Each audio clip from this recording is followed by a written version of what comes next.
You want to be hardcore. You want to be hardcore. You want to be extreme. You're like the Sandman. If you're like the Sandman, then you're listening to the podcast Drunk Wrestling History, dudes. And please be drunk when you hear it.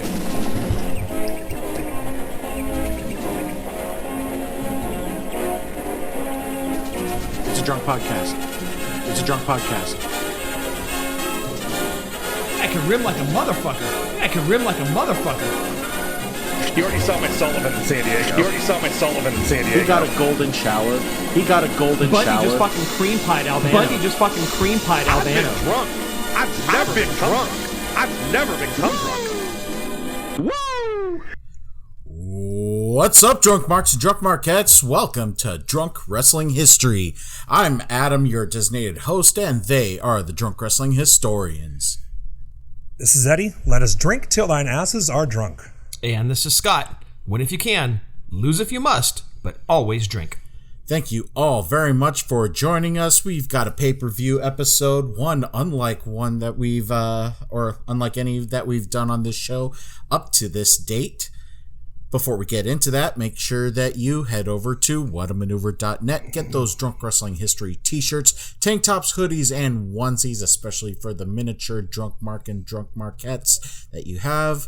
Show off that Drunk Wrestling History logo, loud and proud, so they can look like a drunk wrestling historian. It's never too early to start thinking about Halloween. So exactly. That's true. That's true. So, yeah, you could dress as a drunk Mark for Halloween. Yeah, and then or dress as one of us. My God, if your kids dress like Eddie or Scott, you better send those pictures over to wrestling_drunk. But also, drunk wrestling history shirt, cargo shorts, green camo cargo shorts, Vans, tattoo sleeve, and and you probably have to put on a couple pounds.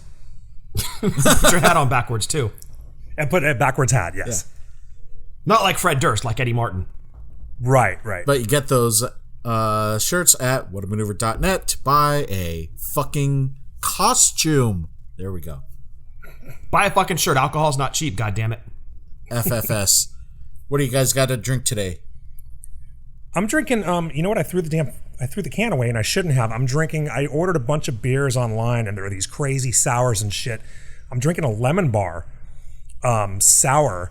It's sort of smoothie-ish though, like it's got a little bit of body to it. The way, like if you can see it on the camera, dude, it looks dense. It looks like apple cider. Did you come in that beer? Thick. No, but I think it might have lactose. But if you can't see the top, but the top has got a really weird head on it. It's not like any other beer. I almost was like, did I wash this glass? But I took it just out of the dishwasher earlier today, so I know the glass is clean. But it foamed up really weird. But it's good. It tastes just like a lemon bar. Like it's not as sweet as a lemon bar, but it's the exact flavor of a lemon bar. Dude, I would hella try that. It's good. We brought one over last night, but we forgot to bring them in when we were at your house. Oh, and then I got a Corona on deck because I'm almost halfway through this. Nice. Well, I'm sticking with blackened as per my usual, but I mixed it up a little bit. I did a blackened sour as I was drinking them last night when you guys came over for a little bit. You have that sweet and sour mix at your house. Exactly. Yeah. So a little sweet and sour, a lot of blackened. And Shannon made a simple syrup, so I added a little bit of that just to sweeten it up a little bit. Jesus Christ. Oh, it's really good, dude. That's too sweet. Well, I guess I haven't tasted the sweet and sour, but you shouldn't need to add sugar to it. Well, the weird thing about the sweet and sour that we bought is that it tastes kind of lemony, and there's very, very little sweet taste to it. So it actually helped it. The simple syrup that Shannon made actually helped it a lot. And it came out really good, if I do say so myself. And hey, I got a little in the shaker, if you can hear that.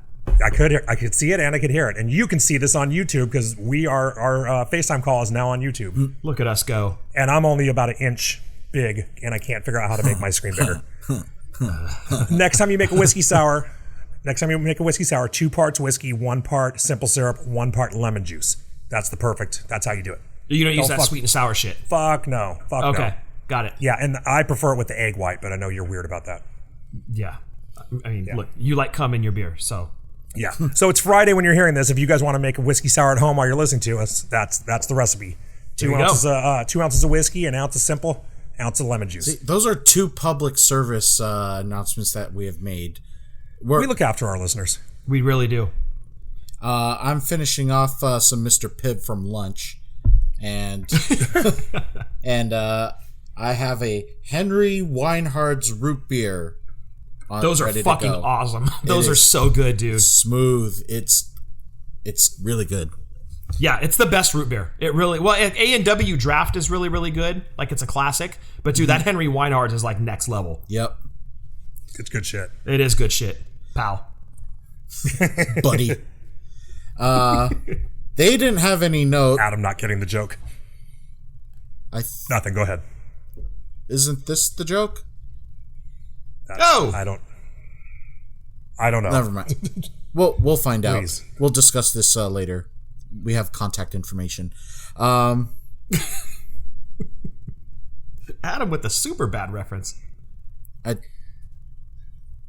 Maybe, but let's see. Okay, they didn't have a note. I don't even know what's going on at this point. Did we take a hard left somewhere? I think we something did. like that. They don't have a note, but I have one.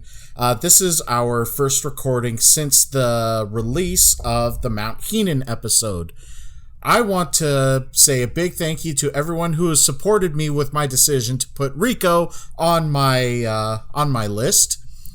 And and it was a shocking number of people. It was like 2.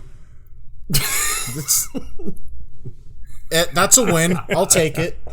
But okay, but wondering, really, why would you put him of all? I would say like after 2001, there were not that many managers, and even if there were managers, I didn't think that they'd be good enough to put on a Mount Rushmore anyways. Case in point, Stacy Keibler became Test's manager for like 5 minutes or so. And then she said there was one segment where she wanted him to reach out to all his fans, have a nickname for his fans. And so she made him say, and I quote, "I want to say hi to all my testicles." And that wasn't enough to make it to your list. It was... Okay, just fell short. What about James Mitchell? I really, really considered him. Okay, yeah, that's what Jeff was asking me. He's like, dude, why didn't he go James Mitchell? Like, Adam watched TNA. Oh, yeah, definitely know about James Mitchell. Yeah, I definitely considered him. Okay, so he was in the running. Just on a personal note, I don't think he made the cut, or he just didn't make the cut, but... Okay, got it. He was in the mix. Almost did it. All right, very good. So yeah, I just wanted to defend myself on that one. All right. And speaking of TNA, we are at episode 120 plus, something like that. I think we're like 113 or 14. 113? Something like that. 113, 114. It feels like 360. It does.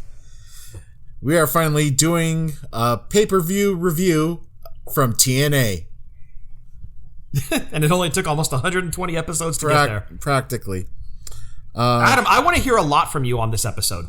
Me too. Like, this was your shit. Like, this is kind of when you came into wrestling. You were about 4 years into wrestling at this point. You were probably the biggest TNA fan that I know today. So I'm hoping I hear a lot from you on this episode. And he remembers stuff too, because I was a huge TNA fan at this point. I might have watched this pay-per-view. I was getting TNA pay-per-views on occasion. Like, I definitely didn't watch this one. Because, back then, Raw was 2 hours. SmackDown, I think SmackDown was already 2 hours. So it was easy to squeeze in one more hour. You know what I mean? So I watched TNA every week. I loved it. There were times where it was actually my favorite show, at any given point. Like, there were times I liked it better than WWE. But I haven't watched it in years, and I forgot so much. Like, I remembered everybody on this show, but there were guys I couldn't remember who was a face, who was a heel, who was, aligned with who. So I forgot way more than I could remember. But what's funny is, like, yeah, you said it, how many episodes we've done. We get requests all the time for pay-per-views to review. I think we've gotten, since we started the show, like 2 requests for TNA pay-per-views. Oh, those are the same 2 people that defended Adam's pick of Rico. They could be, yeah. Yeah, right. It might be Adam. It's Adam's Twitter accounts. Adam has aliases. Yeah. That's what the VPN is for. Like, people will be like, do this pay-per-view and that, and like all these really obscure WWE and WCW ones, and no one ever mentions TNA. I mean, we've even gotten like, oh, I wish you guys would do more indies, stuff like that, but never TNA specifically. So we just thought of this one on our own. I was like, hey, it's time. It's been over 100 episodes. Let's finally get around to TNA. It was their time. They were due for sure. Yeah. Last of the Shaker going down, by the way. Here it is. Beautiful. Unless Dixie finally figured out how to properly email us a message. Yeah, we And actually she did only, a Dixie and only did it pay-per-view. once or twice. Right. Couldn't stack up the votes. Yeah. This So let's get into the show. This is literally just before my fandom time, so a lot of recognized names, but I would still say the direction that they're going with this is definitely the foundation, or it's the foundation that it followed when I became a TNA fan. Okay. So what you're saying is, if I wanted to do a pay-per-view where you would have known a lot of what was going on, I did a fine job of picking. You did a fine, sexy ass job of picking. Yeah, I picked one from just before you started watching. Well done, Eddie. Yeah. Oh, okay. It was. Oh, so let me put this out there. The reason we're doing this one, the whole reason we're doing this one is because it's on YouTube. Right. We didn't pay for That shit. was it. We don't have any DVDs or anything, but this one was the full version of it. Was free on YouTube, and it had Macho's last TV match. So, because there were like 5 or 6 that I found on YouTube, but I knew this one had Macho Man's last TV match. So I was like, okay, let's do this one then. So aside from commercials, it was really convenient just to watch it on YouTube. Yeah. We Right. didn't pay for shit. Yeah. It was suggested go to your local library because I think they do have the DVDs there. But problem is, do we have DVD players at our residences? Right. Yeah. Yeah. So just like Dixie Carter booking TNA, we put almost zero thought into which pay-per-view to do. Oh, this has Macho Man in it? Fuck it. Let's watch this one. Yeah, but whatever. I don't know. For this week's episode, we're taking it back to the year of our Lord 2004, December 5th of 2004 at the Impact Zone in Universal Studios in Orlando, Florida. This is TNA Turning Point. The Professor, Mike Tenay, and Don West are your commentators. Don West is his shirt is very silky and shiny. Leathery, almost. Leather. I don't think it's a shiny shirt, dude. I think he sweat through the whole thing like uniformly. Because he is fired up during this. I mean, that's a guy, this dude is a sweater. What a weird fucking guy to get as your play-by-play person. Like, I remember in the late 90s, mid to late 90s, Don West was a part of the Shop at Home network. And he basically, he emptied my wallet of cash and made me buy so many sports cards and bullshit that I didn't need. But he was such a good salesman. When TNA got him to be a play-by-play guy, I'm like, what the fuck? Like, That's where he wasn't in any kind of wrestling previous to this? no, dude, this was his Oh my first. God, dude. I thought, you know what? I thought he was in WCW, but I think No. I'm thinking of Mark Madden, Right, you're thinking of Madden. Yeah, no, dude. who I also didn't like. I couldn't stand Mark Madden either. No, I wasn't a fan either. Like, I actually liked Don West a lot. I watched him on Shop at Home all the time. And he was Right, always right. shilling sports cards and bullshit I didn't need. And I bought so much of it. Like, it I was had no insane. idea. Like, why do I need a Mike Schmidt autographed Phillies hat? I don't know, but Don West is telling me to buy it. He's very enthusiastic. Fuck it, I'm buying it. And then he became TNA's play-by-play guy, and it was really weird, but you know what? He did a fine job. Well, that's why he was so fired up during the shows. He was probably hanging out with Billy Gaines before. And we all know what kind of things Billy Gaines was up to. Yeah, they ate a lot of powdered donuts, didn't they? Yeah. Love them powdered Yeah, donuts. were you eating beignets before the show, Don? How Why are eyes so big? How many? So anyway, my first note, well, let's get into the video package, but my first note after the video package is Don West is fucking annoying. That's literally the first thing I put. So the video package is Kings of Wrestling, just being dicks, and Macho comes out to straighten him out. It's a bad video. It looked like they were going for like that WCW NWO like weird cutscene, like camera shaking and like cutaways, and it looked like they were going for that, but it was very poorly executed. And they're dressed like Elvis. They're in an old Cadillac, Yes, just which didn't make sense. The only thing that made sense that rubber Elvis hair mask. I didn't get any of it. The only thing about it that made sense was Hall getting pulled over. Apart from that, I was just like, what am I watching? And I can't believe, like, all this time. Shame on you, goddammit, Eddie. That segment. How dare you? Scott, you sure you should be driving? I'm fine. And then they literally do a jump cut transition with a crash sound. Really, TNA? God damn it. That was in poor taste. Like, because didn't we recently review a WCW pay-per-view where the whole angle was Hall was drunk? Yeah. And now in TNA, however many years later, in 2004, same fucking joke. Like, it's not funny. Yeah, right. Yeah, no wonder he fucking drank himself to death. Yeah, they totally played into it. Yeah. In his career. Like, what the fuck, guys? Knock it off. I'd also like to point out, in 2004, I turned 30. That tells you how long ago this was. Yeah, that was a long... Well, fuck. Yeah. Ages ago. Yeah. I would have been 21. Yeah, almost 20 years ago, actually, when you think about it. Which is scary that 2004 was almost 20 years ago. Yeah. Frightening. Goddamn someone world. someone has a towel over their head and Abyss has balloons. I'm just confused by the whole thing. Yeah, It's what like a the Rob fuck's Zombie going on? video or something.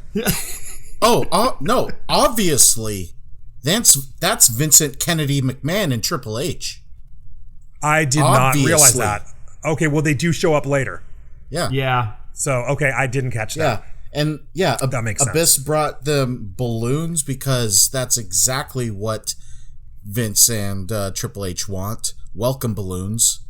And They love that. And he even asked them, do you know what kind of game you're playing? I don't think those are the kind of balloons Vince is into. Makes sense. Vince prefers them attached to a paralegal. All right. But before... You're on fire tonight, dude. Yeah, before we... Yeah, I don't know what percent this sour is. That foamy one? Yeah, the foamy sour. The fucking thick sour beer? Yeah.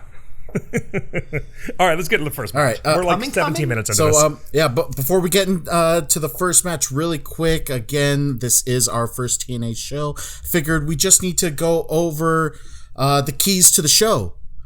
Okay. We've just came off Invasion Month, but this feels like an invasion because Vince and Triple H appear in the show, and obviously it's them. Why are they at the show, and what are they looking for? We're going to find out. This is also listed as having Macho Man's last televised match. And will he be utilized well? How emotional will Eddie and Scott get knowing that this is the fact and covering his match? We'll see if they're entertained and see what else they have to say about TNA utilizing him. And lastly, do we have enough alcohol to consume during this episode?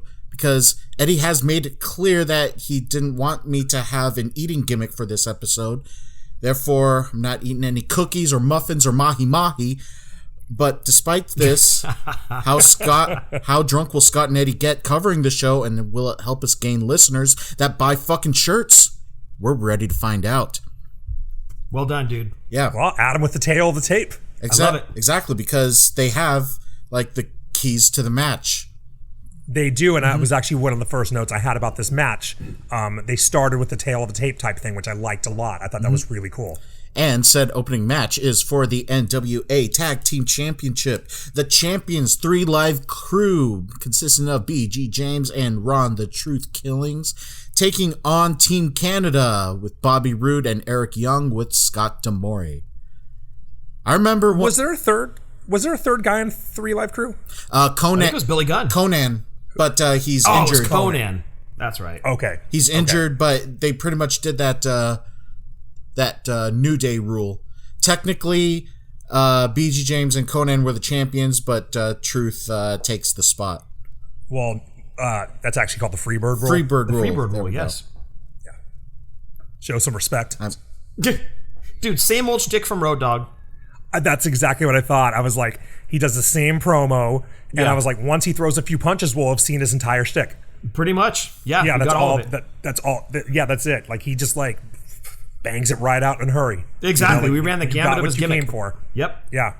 Do you remember them Scott- as Road Dogg and K Quick? Yeah. Okay, Yep. just curious. I do. I actually thought Billy Gunn was in TNA way before he actually was. Because he didn't actually go in there until like 06, 07, right? Something like that was Kip James. He joined the Yes, Yeah, Kip that James. sounds Yes. He joined the Beautiful People for like 5 minutes. Because he's beautiful. Well, of course. I mean, Mr. S. Yeah. Three Live Crew kind of looked like a poor man's Dudley Boys. Who did? 3LK, Three Live Crew. The way they were dressed kind of looked like a poor man's Dudley Boys. Yeah, kind of. I could see that. Yeah, a little bit. Yeah, well, that's better than looking like Scott D'Amore. Scott D'Amore looks more like a professional bowler than a professional wrestler. Dude, he totally does. Yeah. Right? He just does totally not look like does, yeah. Yeah, he looks like he should have a cigarette in his mouth and a beer next to him and just, throwing a ball down the lane. Right, nailing a 270. Yeah. Yeah. I forgot how dumb that 6-sided ring was until I watched this. It was, yeah. And I know a lot of people like it, but that ring was stupid. No, I hated it. I still have never grown used to it. Yeah. Or gained an appreciation for it all these years later. I go back and watch and I'm like, trash. Yeah, it's garbage ring, and then they got rid of it, and then they went back to it. Yeah. Yep. I didn't Of mind all the it, things to not but- reinvent in wrestling, that's the one. That's it. Yep. Yeah. So early on in the match, Road Dogg holds Eric Young's legs, and Truth drop kicks his dick from the top rope. That should have been the end of the match. Pretty much. Like, this match should have been 1 minute long, and it should have been won from a missile drop kick to the dick. Yeah, that's a But it wicked wasn't. finishing move. Yeah, totally. Yeah, that would be the greatest finisher of all time. Like, how could you lose to that? Or, I mean, how could you not lose to that? A jumping bomb dick kick. Yeah, it's Game almost over. as good. It's almost as good as the Rougeau's dick to the face from the top rope. Right. Yes. That's the move that should have been called the total penetration. The ball gag. It's smoky in that arena. Was there pyro at the beginning of the show? Yes. Or are they okay? I didn't see the pyro, I guess. And I was like, I thought people were smoking. I thought they were allowed to smoke in there. Oh, no. RVD showed up. Yeah. Okay. Also, the sound on this pay-per-view was terrible because the crowd was way louder than the announcers, which is not a bad thing when Don West is one of the announcers. Dude, he wasn't that bad. He was exactly that bad. That's how bad he was. That bad. Oh, I didn't mind Don West. He brought, and because I knew him from Shop at Home, like he brought like a Mark enthusiasm to the whole thing. Like he didn't have a wrestling background really. Like they just kind of brought him in. Like you can talk, be a wrestling announcer. Like that's the way I kind of took it from him, is that he didn't have that experience, but he brought an enthusiasm. I didn't mind. I mean, him they at all. did that with other people who did fine, like Coach. But Yeah, Don West, I don't know. He just was obnoxious.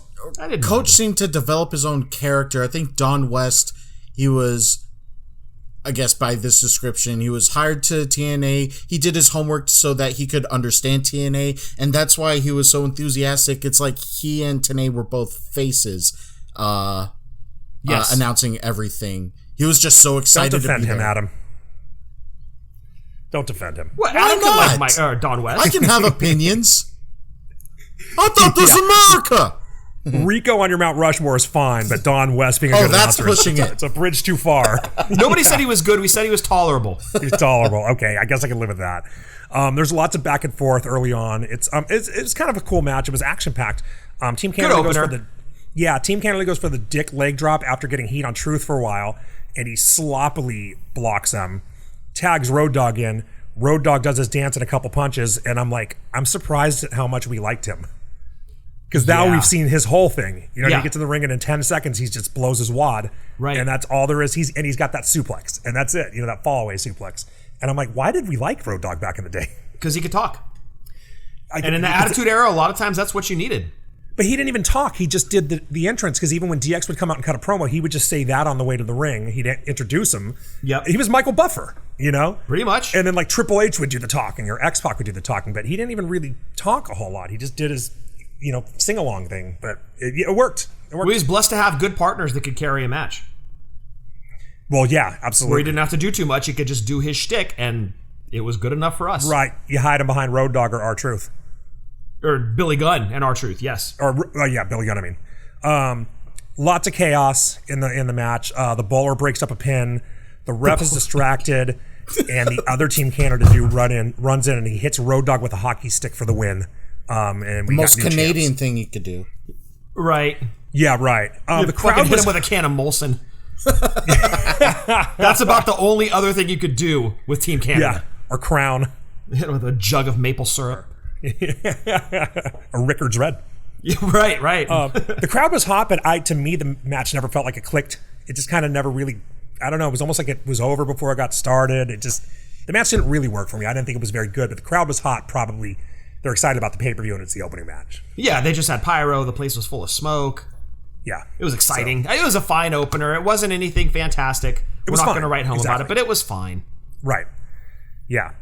And then the pug, Shane Douglas, is in the back interviewing Dusty, who was completely phoning it in. It's like the worst Dusty promo I've ever seen. It was pretty bad. And he calls the internet the crazy machine. Yeah, and he's talking about Cookiegate. Which I have no idea what that is. And honestly, I don't even know if we get to the bottom of that by the end of the show. Like, you guys might have to explain this to me. I think Adam would be the person who's going to explain this. Just because it's cookies. My logical guess is that it's a having Vince and Triple H present per se. I think maybe it's a dig to like when Deborah was bringing in cookies during the invasion angle. Remember, she was known for that. Oh, I just don't know if that. I hope it's not that, because that is such a. It's just so far weird reach. It's so far fetched, or that's so much of a stretch to make that much of a reference towards WWE. So I don't. Yeah. I don't even. Okay, think so you don't know what it is. You don't know what it is. You just have a guess. It's my. So if you guys are listening to this, yeah, hit me up on Twitter and explain Cookiegate to me because I'm lost. I'm completely lost. Well, I mean, they do show it in the video later.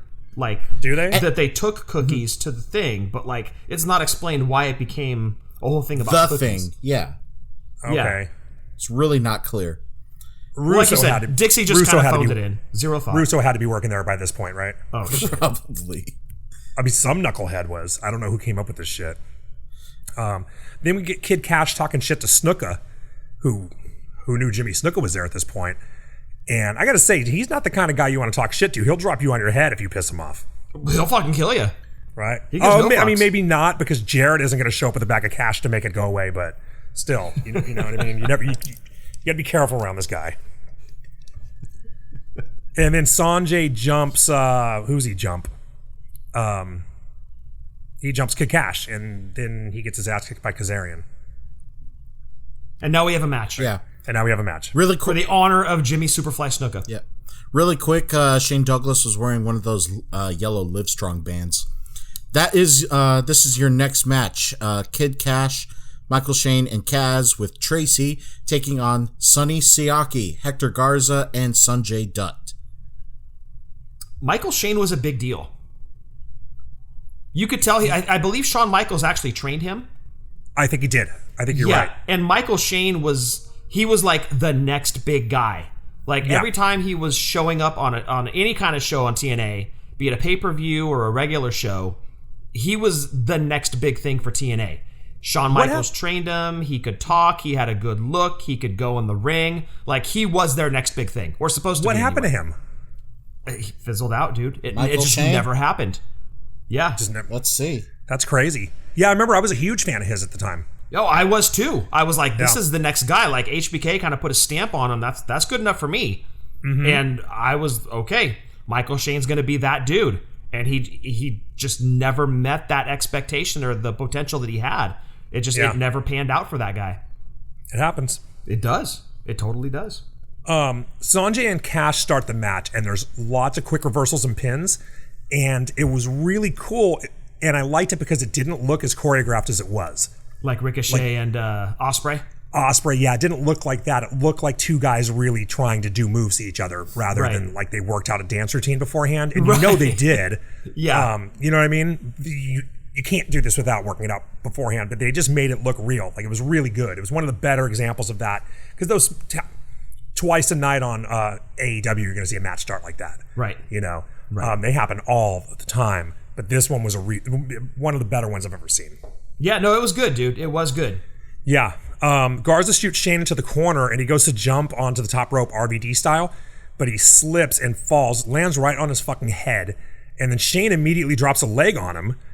And I was like, dude, like, did you not see him land on top of his head? Like, give him a soft kick to the arm first, like somehow get an indication that he's not hurt. Or like lean down, talk shit to him, but like you're not really talking shit. You're like, dude, are you okay? Like, squeeze my hand, something. Like, just didn't even check on him. Yeah, just fucking boom. Right, there was no squeezing the hand thing. I mean, maybe Shane said something to him and you couldn't, but I was looking at his mouth trying to see, or trying to hear anything. I couldn't catch anything him saying to him. Right. But maybe he did, but it was just like, damn. Sanjay and Sunny do a cool assisted Hurricane Rana to Kazarian, who's sitting on the top rope, which was cool. And where was I? And then the heels start picking apart Sanjay. Keeps him in there. You're going to just it's like the longest 7 minutes or so. Like building to the hot tag, you mean? Right. Yep. Yeah, then we go into the hot tag, and they did this really well. They worked on him for a long time, picked him apart, doing the frequent tags, all the classic heel stuff. When Babyface goes for the tag, his partner's in the wrong corner because it's a 6-sided ring and he got lost.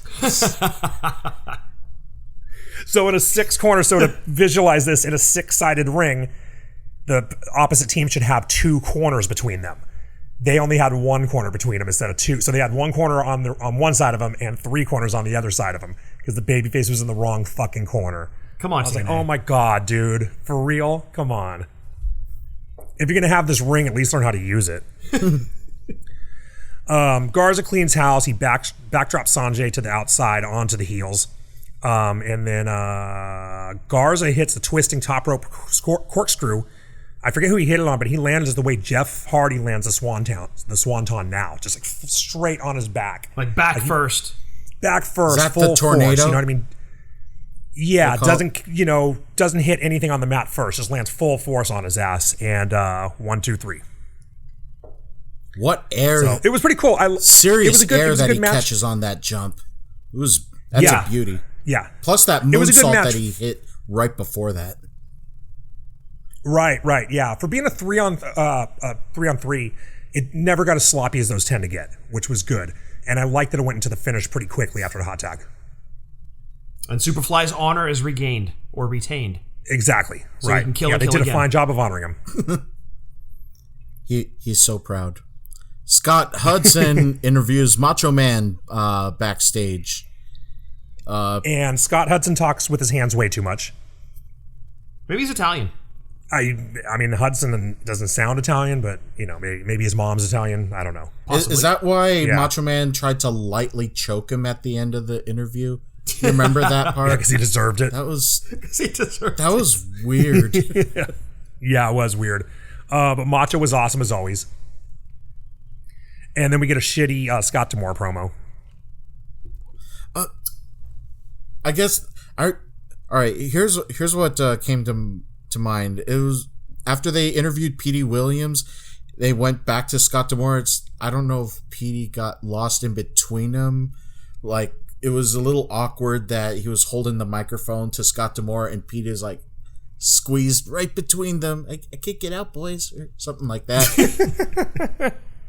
I would. They should have got him a step stool or something. I would like to think that there's a wrestling class on promos and especially staging, especially when there's a camera involved.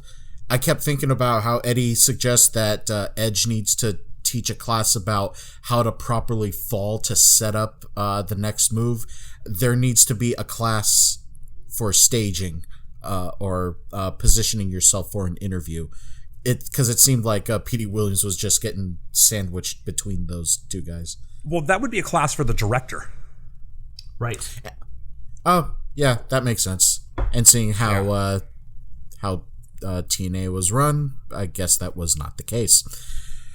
Anyways, the next match is a Serengeti survival match between Abyss and the alpha male Monty Brown. Monty Brown's entrance music is practically just the chorus of Down with the Sickness. Yep. Oh, and I didn't even catch that. He's less shitty Ahmed Johnson. Yeah, right. Yeah, but he had his career was a shittier Ahmed Johnson. Correct. Yes. Yeah. I mean, no hand through the nail on the table. Right. But still. But no money either.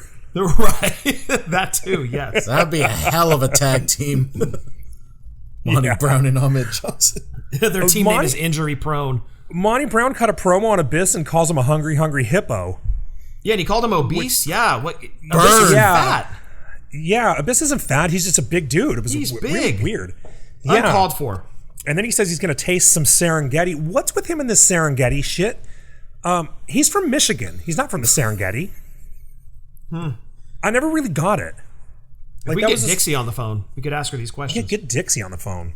She probably doesn't even get it either. She probably didn't even know he was doing this whole thing. Send her an email. I don't think she showed up to work most of the time. I did not She know was busy that. banging Nash. I did not know that he played in 2 Super Bowls. Yeah, he played in 2 Super That Bowls. is crazy. Did he win any? Nope. Because one was with the Buffalo Bills, so he definitely didn't win any. And then he was with the Patriots when the Packers knocked him off. Oh, So he's lost 2 more. He's lost 2 more Super Bowls than I have. Fucking loser. He must be his so ribs. embarrassed. His ribs are taped up because I guess Abyss jumped him previous to this. They start outside the ring, and they're smashing each other into the steps in the apron, and Abyss tears the tape right off of him. And then I noticed the ring announcer just stands there, huh? She's just kind of there in the corner. Like, she doesn't have a table or a place to sit. She just stands there. Did you catch that? No. I noticed her earlier, and I actually had it in my notes, and I meant to mention it, but I skipped her somehow. I noticed her maybe in the previous match. There's a chick just standing there, like in a dress, like off to the ringside, up against the barricade.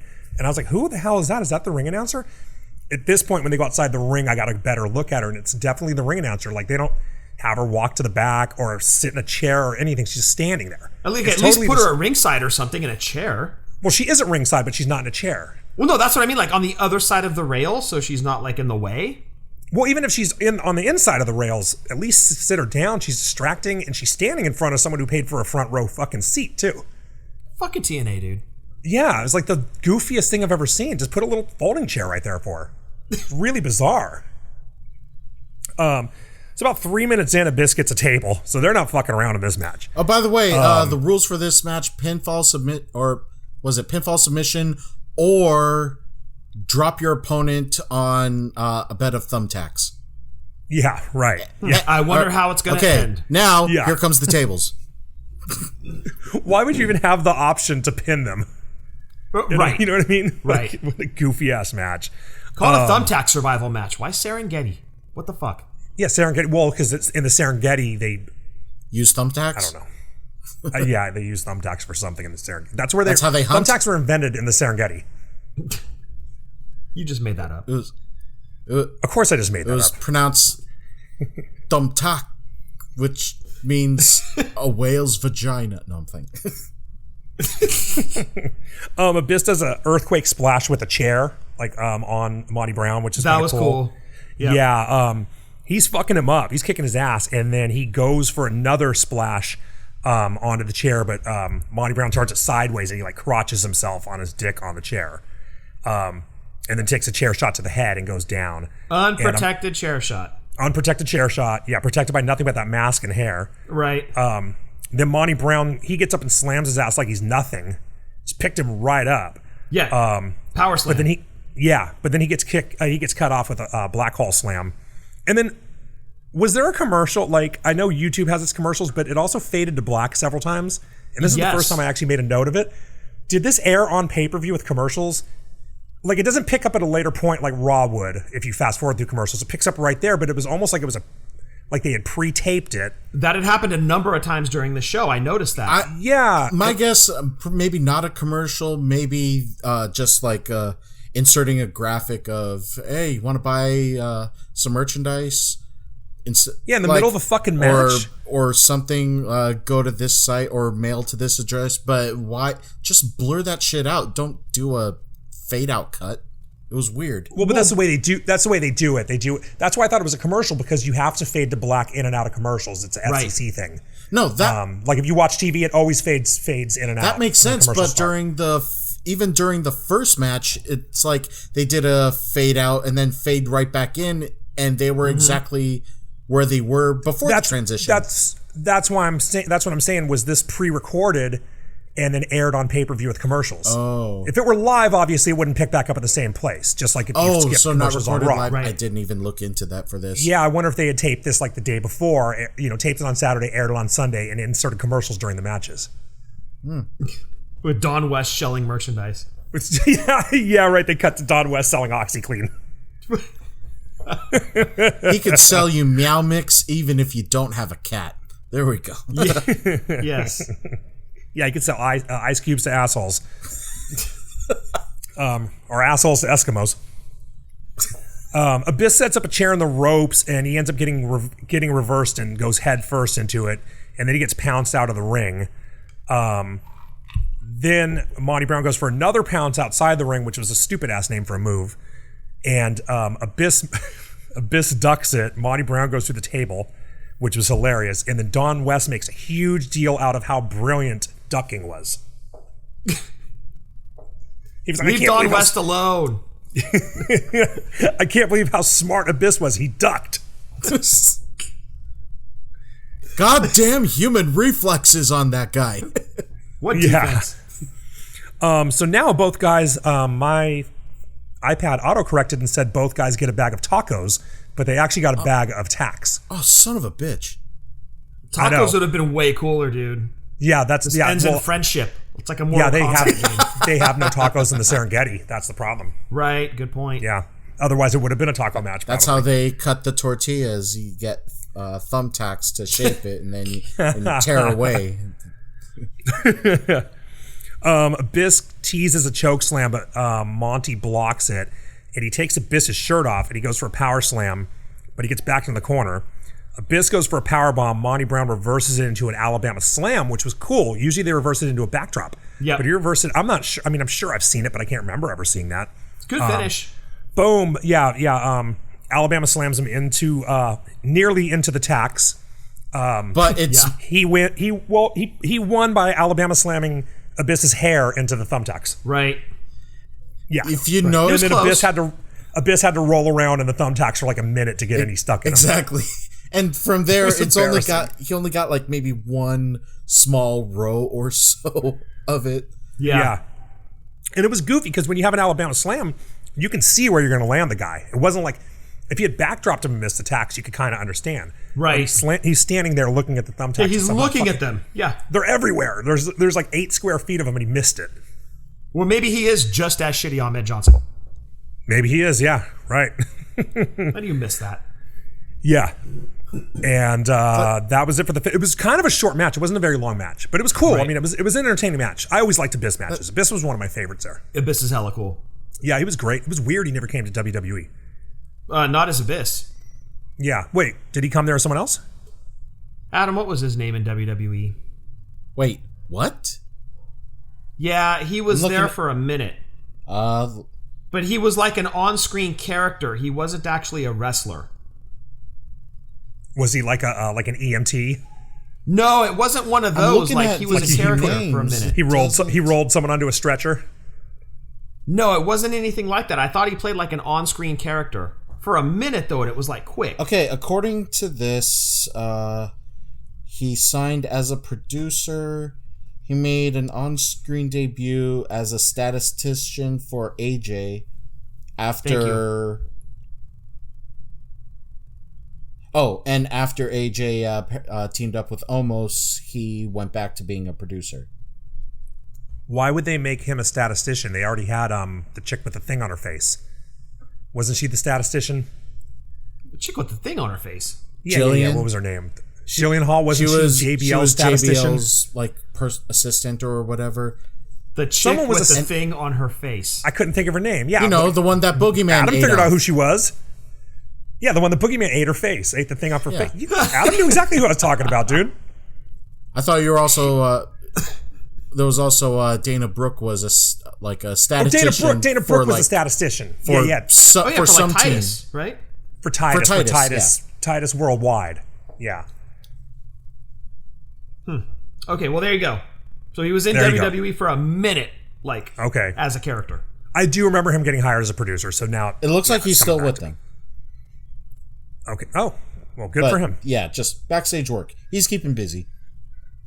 All right, let's get to the next fucking terrible match. It's not. He loves it. I don't want to spend too much time on this next match because it's a fucking embarrassment. Okay, your next match is a tag team match. Jacqueline is the special guest referee. Pat Kenny and Johnny B. Bad taking on the New York Connection, Johnny Swinger and Glenn Gilberti. AKA Disco Inferno. That's Disco Inferno. My first That's Yes. Disco, yeah. Okay. Yeah, so you have Johnny B. Bad and Disco Inferno wrestling each other in 2004 in TNA. Right. And my right. first note is, what the fuck? Who the fuck is Pat Kenny? I don't remember him. I don't remember him. I don't remember the other dude. Yeah. I don't know why. I don't remember why the fuck Jackie was a referee. Well, Johnny Swinger was from ECW. Oh, yeah. Yeah, Right, Johnny right, Swinger okay, was in okay. ECW, so at least I knew him. Obviously, Disco and Johnny B. Bad. But I was Yeah. like, who the fuck is Pat Kenny? Was this like Yeah. a project of TNA's, like they were trying to make him into something? It could have been. Yeah. Yeah, and it I didn't know who happen. the fuck he was. Johnny B. Bad with short hair sucks. Right, that's like motivational speaker Johnny B. Bad. Yeah. Johnny B. Bad with the confetti gun sucks. Johnny B. Bad with the tribal tattoo sucks the most. He Yes. really should have put something around that, like an armband or something. Like Johnny B. He's Little Richard with a fucking tribal tattoo. I mean, a tribal tattoo. By 2000, by 2004, a tribal tattoo was barely acceptable anyway. It should have been Right. a West Coast Choppers tattoo. But I mean, fuck. And he's supposed to be like a Little Richard gimmick. Wearing your Ed Hardy shirt. Like, knock it off. Yeah, right. Yeah. Nobody needs to see that. Yeah. I don't know, dude. Go Let's right to just the gloss finish. over this. Yeah, let's just go straight to the finish. I have a lot of notes, but it was so I put garbage match. Oh, wait, it was the finish. Gilberti ends up getting into it with Jackie, who slams him, and he takes Johnny's finisher and loses. Garbage match. I love Mark Merrow, but he was doing a shit version of a gimmick that wouldn't even work now, and Gilberti sucked. This match sucked. Wasn't very good. No. And I still don't know who the fuck Pat Kenny is. And I don't care.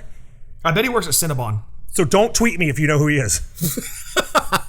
Yeah, because yeah, you're right. We don't care. Yeah. Even if he is I'll- working at Cinnabon as a manager get- on the weekends, I don't give a fuck. Yeah, right. Yeah. I mean, unless he works at Jungle Cruise, then I want to know. Oh God.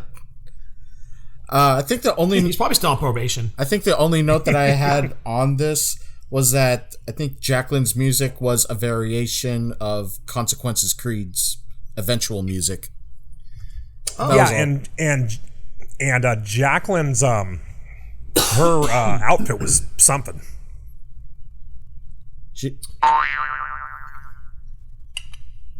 Thank you, Fred. And it's time for another beer. Do you need a quick breather after that one? Because I'm good. was I'm good. There was a lot of decibels on that one. I think I got my backstage segments messed up in order. Is this one with the? This is where Macho Man gets kidnapped. Oh, okay. So not the dressing room one. Okay, yeah. No. Okay, so yeah, Macho Man gets kidnapped. You don't see the act happening. You just see the car taking off. So you have to trust that it happened. Yeah, we'll take their word for it. It totally happened. We're totally Yeah, gonna you just have believe to- the Kings of Wrestling. They absolutely kidnapped him. We didn't even see who the fucking driver was. Right. They're that good. Yeah. Oh yeah. Right. They're they were in stealth mode. Nash in stealth mode. Yeah. Foot 6'7". Yeah. He's a fucking ninja. Yeah. Sneaking around. Oh my god, that's a hilarious visual now that you said that. You That's imagine him great. tiptoeing? I can see the Scott Hall walk, but With like actually T-Rex tiptoeing. arms, like Oh my god, dude. Oh, you're killing me with that. Oh, that's funny as hell. Next match is it's a singles grudge match. Raven versus DDP. why did What? Eric Watts have to be in this? Oh yeah, Was he a oh, yeah, thing he before? joins them on commentary. Oh, that's who was on commentary. I missed it, and I was having a hard time rewinding it on my iPad to catch it. It was Eric Watts. Oh, okay. Why was he a thing in 2004? Was this another project by TNA? Like, hey, here's a name that we think could be big that never was. Was he Wolfie D, or was he... No. He was from WCW, dude. I thought, This is Bill Watts' kid. yeah, I thought he was one of the... Who am I thinking of? I thought Eric Watts was one of the PG-13 guys. No, that was PG-13 was Rocco Rock and Johnny Grunge, wasn't it? Nah, dude, that's fucking Public Enemy. Thinking Public Enemy. No, PG-13. Yeah, that was Wolfie D and JC Ice. JC Ice. And neither of them were Eric Watts? No, dude. No. Eric Watts was one half of Techno Team 2000. That's what it was. Techno Team 2000. I knew he was part of a stupid-ass tag team. No, dude, he failed in WCW. He failed in the WWE. Like, he never was anything, really. Like, nothing against him. He just never panned out in wrestling. But here's TNA in 2004. Like, hey, we think we can do something with him. Oh, well, based on what? You're trying to make him a thing, obviously. Well, look, do you want to be the one to piss his dad off? Good point. You know what I mean? Good point. You got the fucking Panda Energy money. Take care of the kid. Yeah, good point. Yep. Hey. Yeah. Push him to the top of the card. Yeah. What was Raven's music? Raven's music sounded like some weird, like, eerie 60s shit, you know, like that, like weird psychedelic garbage they used to play back in the day, but like the creepy kind. So it's like Doors or something? No, not the Doors, like something good. Or, I shouldn't say good, but not as bad as the Doors. Nowhere near as bad as... Yeah, oh god. Yeah, that's what it was. It was like something like that. Yeah, like an Iron Butterfly type thing. Gotcha. Another shit-ass band. Still dressing like a schmuck, but he found a helmet. Yeah, where'd you get the Thor helmet from? You buy that shit at Walmart? Clearance section. Before the match, he's like, this is cool. It was December, so it must have been clearance after Halloween. He just grabbed it. And yeah, right. He picked it up on November 1st. He swung by Spirit. TNA gave him a $6 budget for his costume. Hey, Spirit's 50% off. They jumped the bell because it's personal, as Eric Watts points out. DDP stomps Raven in the corner. The ref tries to stop him, and he gets kicked. And then I was like, I guess this is a no DQ match? I missed that. I didn't know it was. I mean, I didn't know it was, but then he kicked the fucking referee. I guess it's no DQ. Oh, you know what? We watched this. If I don't sound like I'm that up to date on my notes, it's because we watched this like 3 weeks ago and we didn't get around to recording it. So I actually watched this a while ago, so I'm a little rusty on it. They fight into the crowd, and then Mike Tenay says, "I guess this is going to be Raven rules." But he says it as in like, we didn't know this, but apparently that's, you know, like nobody told the announcers or me. Yeah, this is just happening on the fly. Fuck it. Yeah. Raven gets crotched on the post, which is still one of those moves where I'm like, fuck, dude. Like, yeah, it can never be like, how do you take that move?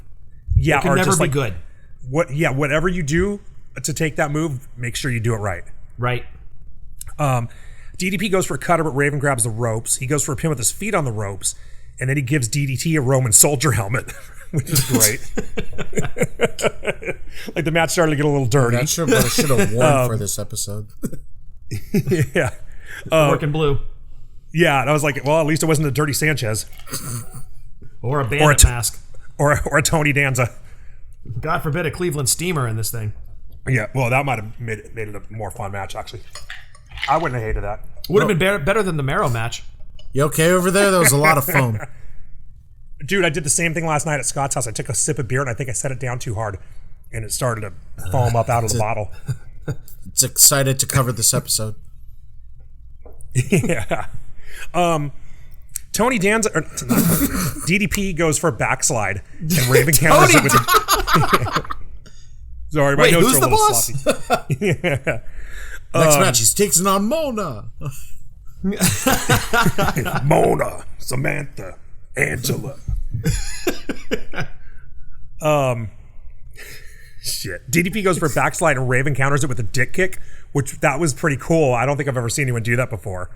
And at this point, something's going on in the crowd that's distracting everyone. Like, I think it might be a fight or something. Like, I noticed that over there. Well, yeah, they were all just looking away for whatever reason. I also don't think it was because he was leaving the announcer's desk. I think nobody left the announcer's desk. No, I think it was in the crowd. Yeah. Something was happening. You know, maybe the cotton candy guy fell down the stairs. Oh, like in Seattle, right? Oh, that was bad, dude. We felt horrible. To be fair, we did feel bad after we caused that. We didn't cause it. Well, I mean, we were part of the problem. We have a in-match Okay, so story. Here's what happened, you guys. the guy was out there and he's yelling cotton candy, and we were yelling what back at him, like us and like a bunch of people in our It section was were yelling WrestleMania what. 19. Like Austin's what thing was like a huge deal at the time. Yeah, right. This is the peak of what, and we're yelling what at him, and the dude's walking up the stairs and he tripped and fell. And so we Like he didn't fucked cause himself that. up too. But yeah, when he got up, you could tell he was hurt. His knee went straight into the concrete. You could tell it hurt. He was like an older dude too, you know. Like I felt bad. I mean, I didn't feel like it was because we were chanting what. I think the dude just tripped, but I just felt bad for him because he was clearly hurt. We still didn't buy what he was selling, but we felt bad. No, I mean, didn't feel bad enough to buy popcorn or cotton candy. Actually, you know what? It was ice cream. Oh, it was ice cream? Yeah, he was selling ice cream. That makes sense because given some of the benefits of cotton candy, I might have bought it if it was there. Right. Cotton candy, I that don't was wanna talk- salvageable. I don't want to talk about that. But I was sharing a hotel room with like 4 other people, so it wouldn't have made a difference anyway, probably. Some druids show up, and I don't know why they don't just jump DDP because it's a no DQ match. Right.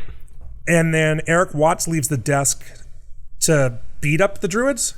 Yeah, he was going to help DDP. Yeah, and these are the worst druids ever because one is clearly in dress pants and the other one is in jeans. I saw camo shorts on one of them. Oh, did you? Yeah. That's not surprising. And predictably, Eric Watts clotheslines DDP. Who saw that coming? Right? Yeah, who would have thought? DDP gives him a cutter, but then Raven starts kicking his ass. DDP reverses the DDT into a cutter. Boom, 1, 2, 3.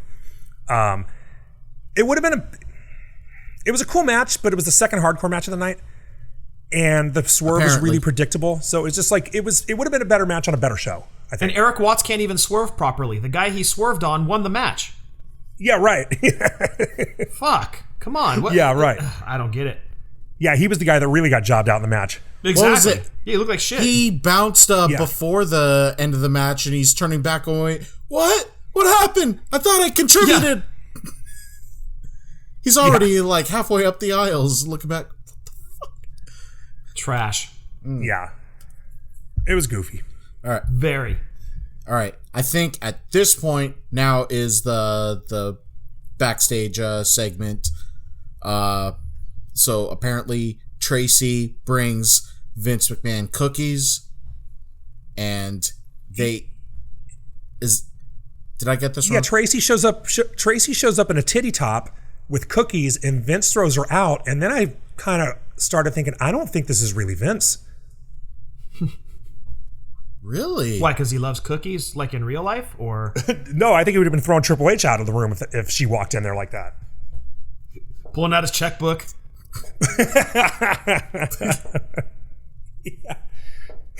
Yeah, right. He's throwing Triple H out. Remind me to write a check to myself from the company checkbook,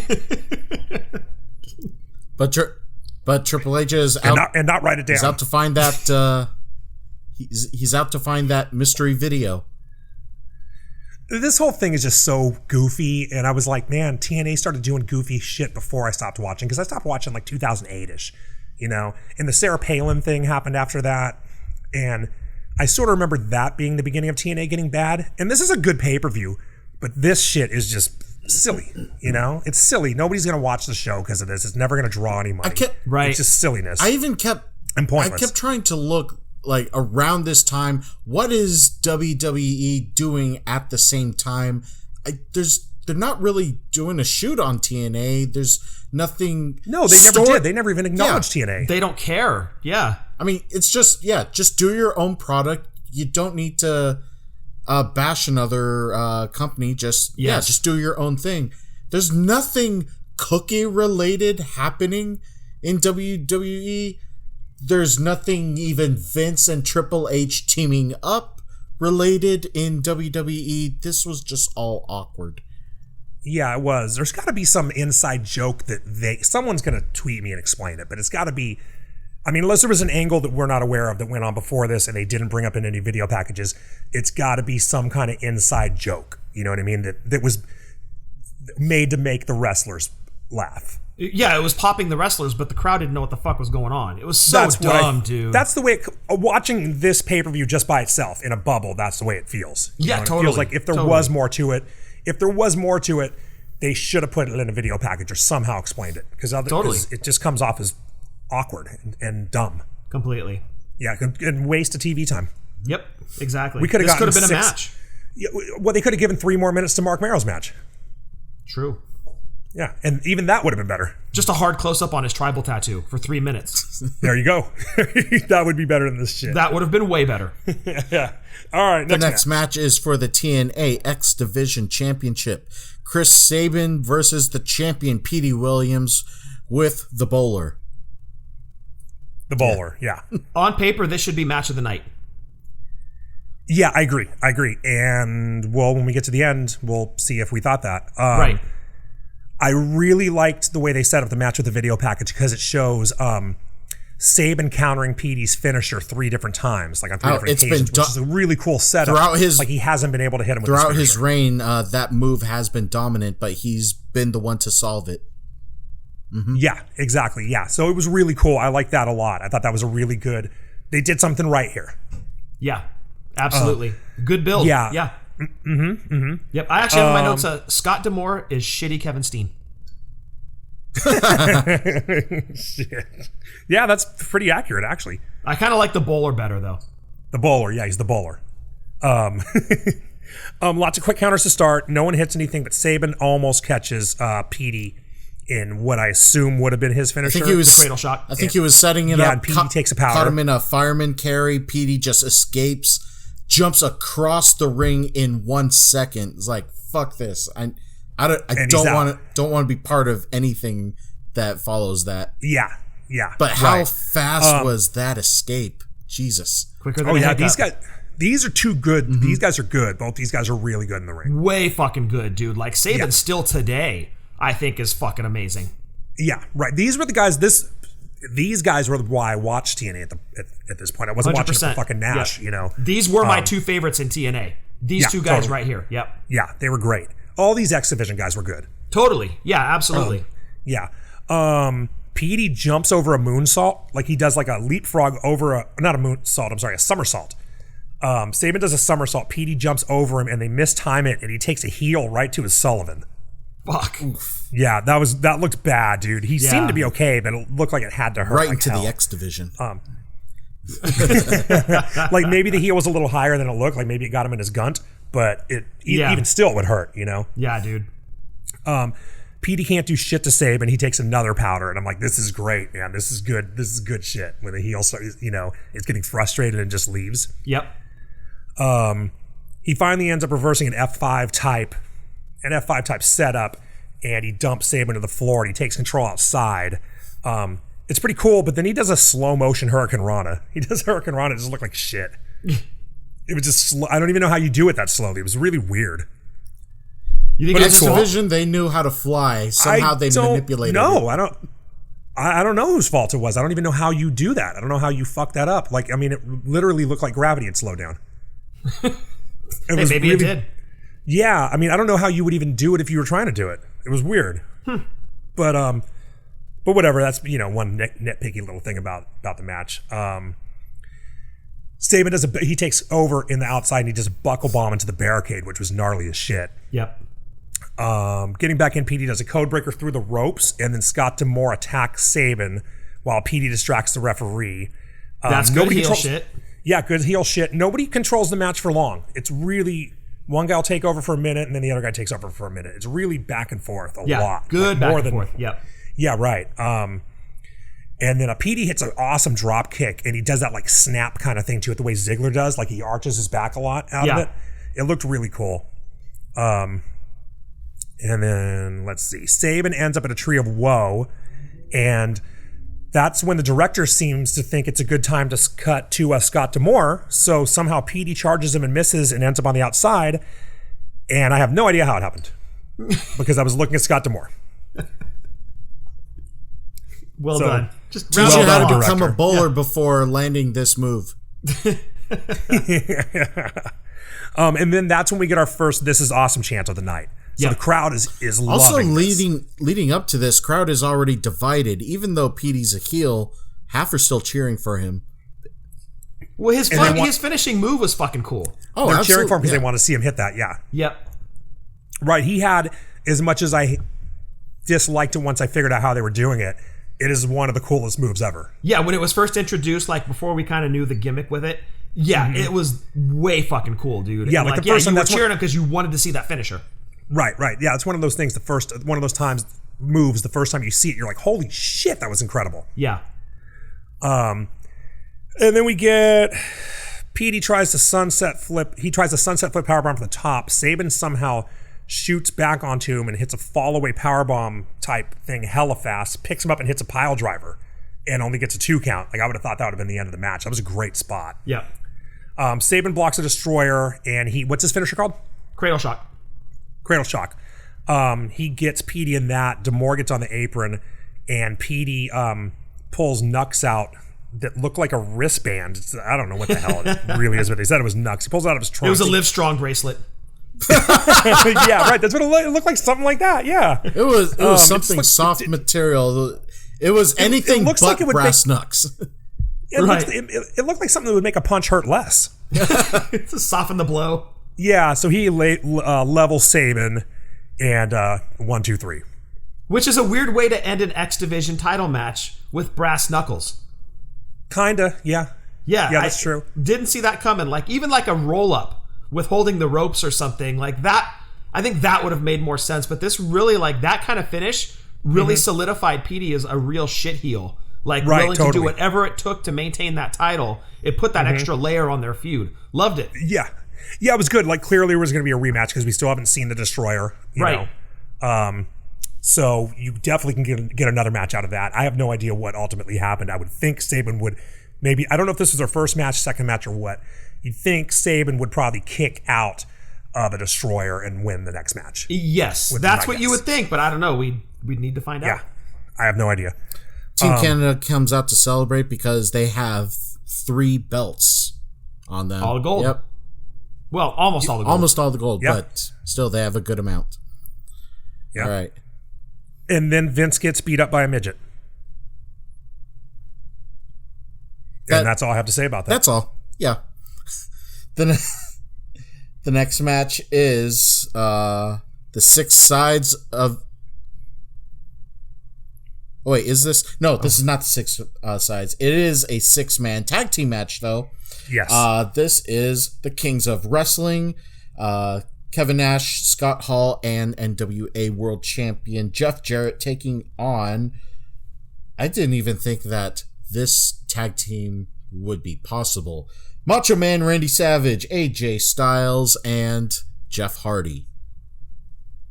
Yeah, and we don't know if Macho's going to be here or not because he got shanghaied earlier.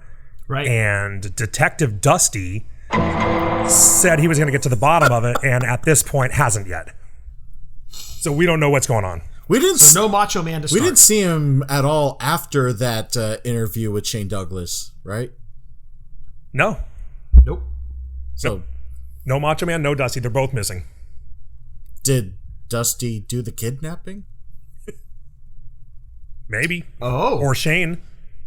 Hashtag conspiracy theory. But what kind of shorts was AJ wearing? Because my notes say this has to be an autocorrect. I forgot that AJ wore Manscaped shorts. Or was he wearing those type of shorts like the boxers, like the Manscaped boxers? He looked like the boxers. he would wear. Okay, I did wear write boxers. I did write Manscaped. Yeah, those kinds. Okay, it wasn't an autocorrect. Right. Okay. Yeah, so Manscaped has gone from AJ Styles to Pete Davidson. And it's also gone from drunk wrestling history. Completely. Yeah. Yeah. And that's the last we'll talk about that. Right. They got hooked up with Pete Davidson. They didn't need us anymore. So Like Hall Kim and Nash are Kardashian wrestling. doesn't need Pete Davidson. Yeah.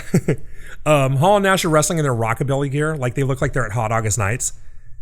It's just silly. It's just dumb. And I just can't understand why they're doing this. Scott Hall has that glamorized ooze design, but the edges of it is all bedazzled. Yeah. I was wondering if Hall wanted to wear a shirt and he talked Nash into it so he wouldn't look weird being in a shirt by himself. Oh, maybe. You know, Maybe. like, or someone was like, "Hey, put a shirt on Hall." I don't know. Or Nash offered, "Bro, you might want to wear a shirt. I'll wear one with you though." Yeah, like solidarity. Yeah. I'm trying to wonder if how do you think Elvis would feel if someone offered him a peanut butter banana sandwich and like the ooze design is the thought that they come out with? Yeah, I really thought it was weird. It was weird. So was that question. But now I want a peanut butter banana sandwich, damn it. Damn, I should have made one for this episode. Jeff is wearing white Dickies pants with a hammer loop, like a painter, and Like he looks painter's like pants? he looks like he's had an accident painting a house because he's covered in paint and he's wearing white painter's pants. It's hilarious. And I also did not notice until this match, that when the hard camera zoomed all the way out, you can't see the corners in a tag match because of the stupid 6-sided ring. I didn't catch that in the earlier tag matches, but now I'm looking for these guys, and I'm like, son of a bitch, you can't even see the corners of the ring because of this stupid ass ring. But I can see the ring announcer standing in the corner for no reason. Still, yeah. Yeah. Get in your corner. Get in your spot. One of the things I loved about this match is you really can see, I mean, this isn't the beginning of AJ's career, but he was still early on in his career. You could see how good he was going to be. Totally. He's already as great as he was back then. He's already one of the faces of TNA, and they're only how many years old? Yeah, like 2 or 3 at this point. Yeah. Right, and everything that dude did in the ring looked great, Yep. Like, I think he's gotten a lot better than he even was back then, but he was fucking fantastic. Yeah, but you could tell there were like really, really good things ahead of him. Totally, yeah. Hall's slapping him on the top of his head. He's just being a total dick to him. And then he takes a drop kick and sells the shit out of it. It really felt like he wasn't wrestling in this match. He's just trying to be a bully. Kinda, yeah. He's just being kind of a douchebag. Yeah. Then we get a drop kick party after that, where it's just like drop kick, and Jeff clears the ring. It was like kind of almost like I don't know. It was just a kind of a weird spot, but I've never seen that before. Drop kick after drop kick. It was kind of goofy. Hall does the abdominal stretch, I think, on Jeff, and Nash does the thing where he pulls his hand. Yep. Which, when I was a kid, I'd get mad at, like, Arn would be doing that and totally be pulling his hand. Right. It makes no sense. It doesn't make any sense that a guy could pull your hand and it makes the move hurt more. You know what I mean? Like, how does the mechanics of that just make zero sense? Like, as a kid, though, it angered you because the partner was helping. Right. But now that we know that, it's like, okay, yeah, that doesn't Yeah, it's work. like if you look at it, you're like, they're not even doing anything. He's just pulling on his hands. Like, Yeah. what? Like, it's stupid. It's just heel shit. Yeah. Hall's being a dick to Jeff. He's just like toying with him, which is great. Hall was great in this match. You're right. He was being kind of a bully, but he was really good. He's doing selling a great job of it. Yeah, he really is. And then we get a hot tag, which is sort of that dropkick party earlier was like a hot tag. So we get a second hot tag. Then AJ clears the ring. It's kind of a weird match, actually. It's fun. It's a fun match to watch, but it's kind of weird. And then AJ goes for the Styles Clash, but Jarrett lifts him up and sets him on the apron. AJ goes for the forearm, but Nash trips him, and he goes down hard on the rope on his ribs. He looked to me like he might have been hurt. Like, how do you come down on those ropes? And those ropes are shorter. Yeah. Those are not 20-foot ropes. Right. So, I mean, I guess you could adjust how tight they are, but, I mean, they look tighter than a WWE. Well, they're probably cables, for one. Right. I think WWE are the only ones that use actual ropes. But it just looked fucked up. And then, I don't know, you get Jeff in the ring. Jeff goes for a swanton, and he takes a guitar to the back from Hall, and he falls into a swanton. And then AJ flies onto Hall from the inside, does a dive onto him. And then here comes Macho Man finally. He shows up in street clothes because when he got kidnapped, he was not ready for his match yet. Right. He hadn't started getting dressed. Yeah, right. He goes to the heel corner and tags in, and I was like, he went again with the wrong corner. And I was like, was he not in the back watching this match on TV? Like, did he not? I don't think he was, dude. Or did he get like disoriented when he came to the ring? Did he think the hard camera would have been, if you're coming down the ramp, did he think the hard camera was on his right instead of his left? He went to the wrong damn, because it was all, everybody's on the floor and in the ring and shit. And he goes to the wrong. It was also corner. really confused because they do have like heel entrance, face entrance, but in reality, you're going to forget which side is which. But yeah. But to go to the heel corner, like, that didn't make any sense. Like, yeah. I think he got turned around. He was lost. Yeah, he didn't know where he was. Yeah, he was lost. Well, I guess he'd been in the trunk of a car for the last couple hours. He was disoriented, yes. Yeah, it must have been that. Or maybe he was blinded by the Livestrong band. I don't know. That's bright yellow shit. That bright yellow, like, yeah. Whoa, yeah. Like, whoa! I don't know. So he ends up going to work on all three heels with punches. He puts Jarrett in a sleeper, and he does the sleeper all fucking wrong. And Jarrett didn't sell it. Like, Jarrett was, I think Jarrett was like, I'm not selling this unless he puts it on me right. Right. Like, he just didn't fucking, you know what I mean? It Which was I great. could see Like, Jarrett doing that, dude. He's old school. Like, Exactly, I'm not selling yeah. your shit if you're not going to apply it properly. Right, yeah, he had the sleeper on. I'm trying to remember how he had it. He didn't have his hand behind his head the way you're supposed to have it. I think he had it like on his forehead or something goofy. Right. And how Macho Man fucks up a sleeper is beyond me. Yeah, Maybe this is dude. why it was. Maybe this is why it was his last TV match. Now that I think about it. Yeah. Forgot there how were to do a definitely sleeper. signs there. Yeah. Yeah, right. And then how'd the match end? I don't remember how the match ended. He just got this weird looking pin on Jarrett. Okay. Macho Man did. It was Yeah. strange the way he pinned him, and I didn't Oh, think he kind of Jarrett sat was gonna- on him, right? He sort of Yeah, sat he just on kind him. of sat on him, and like, I don't even remember if he hooked a leg. He just kind of pinned him. And then it became Yeah. this whole thing like, Macho Man's the new #1 contender. I was like, wait, what? He looked like Yeah. shit. Yeah. Like, it was not... This is not how I want to remember Macho Man. Like, I No. immediately had to go watch WrestleMania 4. Like, Did you really? Well, I watched the main event. Okay, well, I mean, that's... Yeah, well, I assume It you was a watched this triple event. sleeper, but Yeah, it was a triple sleeper. They were all doing sleepers at the but same the time. way that Jeff Jarrett went down, yeah, pinfall. Yeah, it was just strange and sloppy, and suddenly they're Yeah. like projecting Macho Man to be the next #1 contender, and there's going to be a match with Jarrett, and I'm like, God, I hope that never happened. I was wondering if he was hurt. Possibly, You know what I mean? If that's why he was taken out of the match. yeah. Yeah. Yeah, Either but if that or was just- the case, like, I don't know why they were still pushing him after the match as like the new #1 contender. Yeah, unless it was just like it's a minor injury. Hope, you know.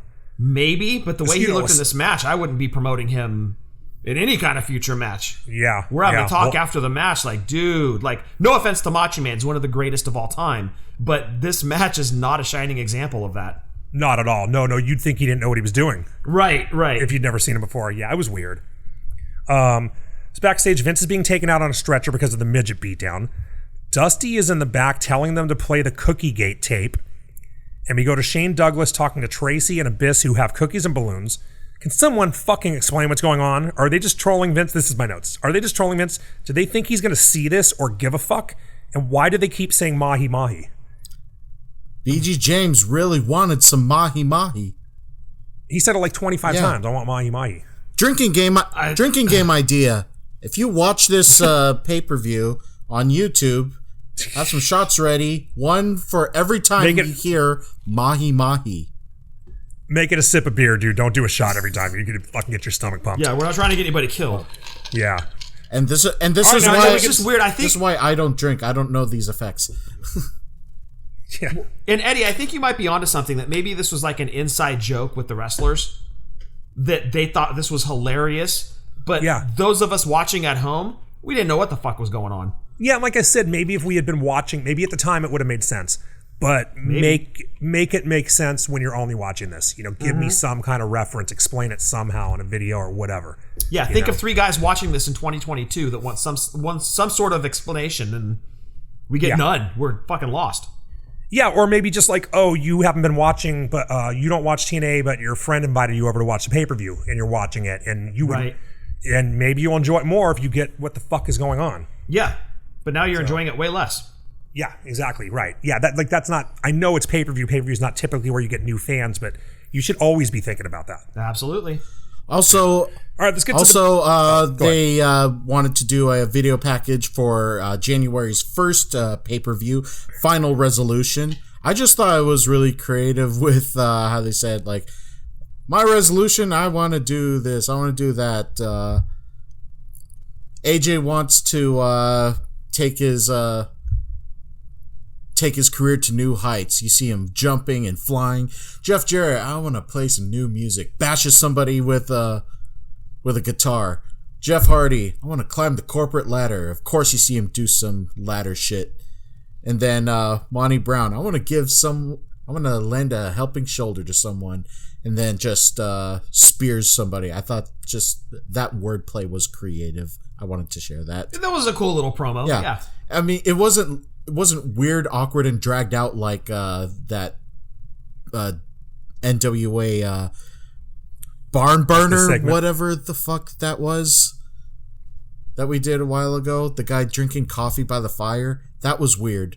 That Oh, that barn burner thing. explaining the fucking Oh, the bunkhouse stampede. That's what it was. Yeah. This was actually the one good video package.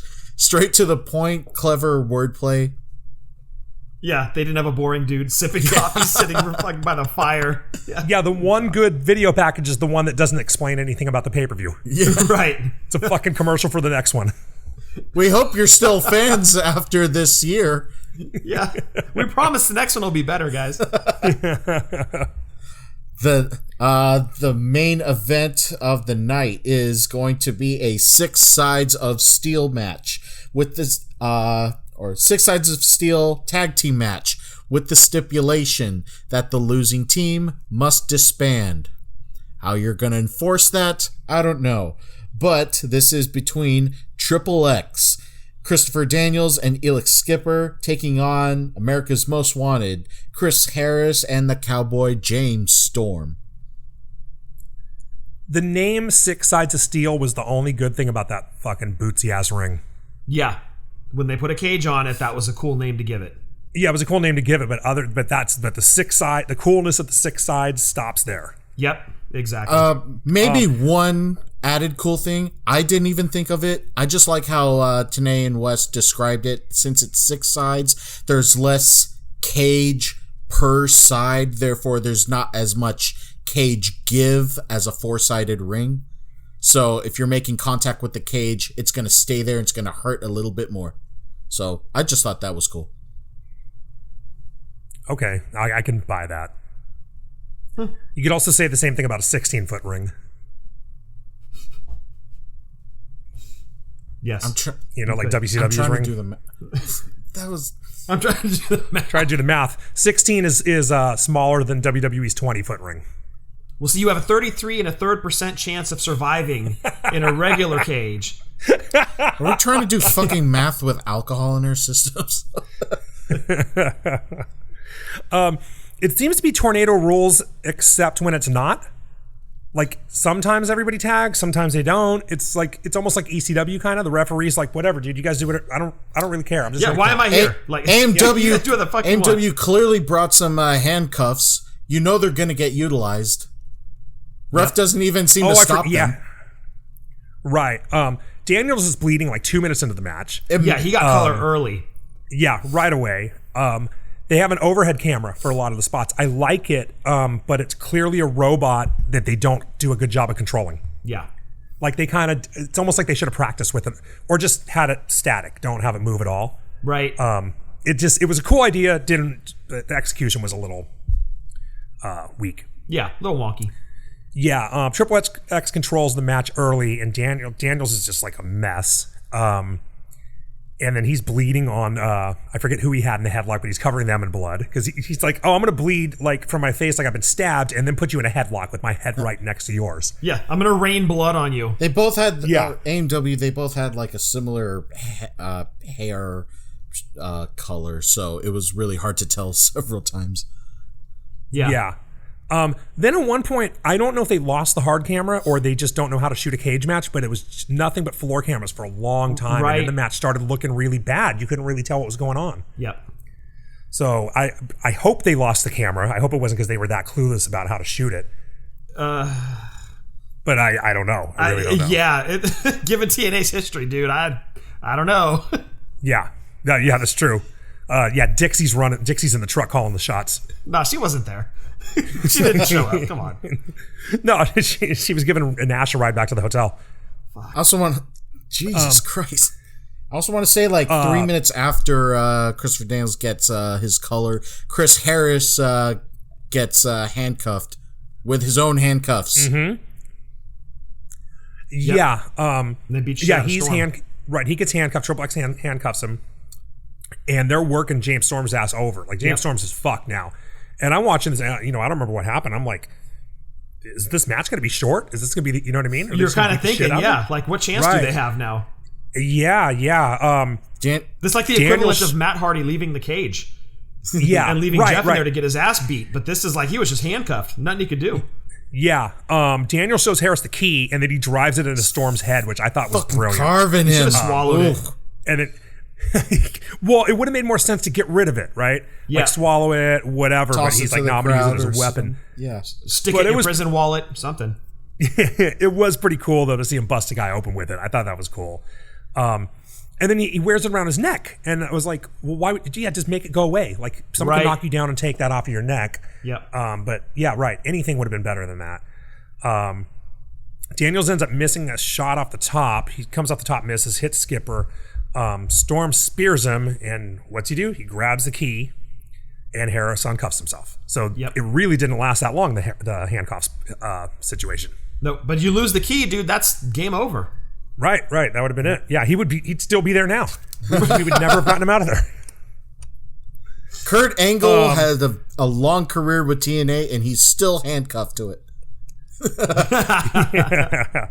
American Most Wanted fires up, and they put Daniel's face first into the cage like 12 times. Like, they just go crazy on him. Now they're really using the cage. Yep. And Harris is lifting Daniels into a suplex and smashing him into the cage, which is pretty cool. Like, he's got him in like a standing suplex position and smashing him into the cage. I thought that was pretty creative. Yeah, it's unique. You haven't really seen that before. Also, Yeah. this is an example we get of overhead how shot. I like that you don't win by escaping. You just have to use the cage. None of that slow climb. Use it to brutalize your opponent. Yeah. We get an overhead shot, and then you can see how bloody the mat is.